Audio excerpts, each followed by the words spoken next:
Ilang administrasyon na at malalaking pagkilos hanggang sa revolusyon ang nasaksihan ni Chief Presidential Legal Counsel Juan Ponce Enrile.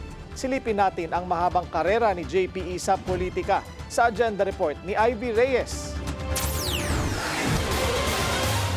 Ginulat ni Chief Presidential Legal Counsel Juan Ponce Enrile ang madla kahapon matapos mapabalitang in critical condition dahil sa pneumonia, ayon yan kay Senator Jinggoy Estrada. 103 years old na si Enrile, base sa records ng Agnipayan Church. Born on February 14, 1922, dumaan na si Enrile sa 2 Macapagal, 2 Aquino at 2 Marcos presidents. Full circle moment ang magsilbi bilang defense minister ng former strongman na si Ferdinand E. Marcos. Bumaligtad at sumama sa hanay ng mga nagpatalsik dito at muling magbalik bilang Chief Presidential Legal Counsel ng anak nitong si Pangulong Bongbong Marcos.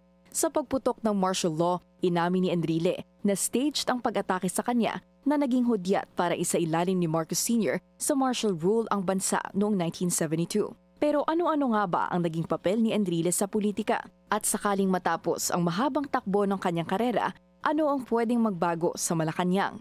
Kahanay ni Enrile si Executive Secretary Lucas Bersamin sa oldest members ng kabinete.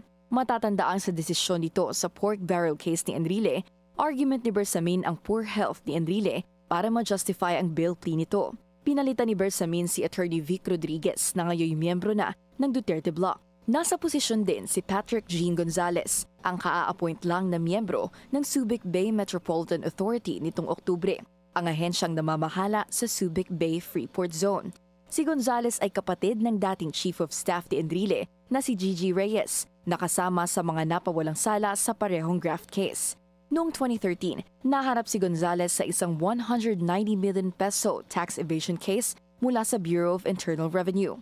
Ayon sa anak ni Enrile, nananatili sa ICU ang kanyang ama at nagpapasalamat sila sa mga patuloy na sumusuporta rito.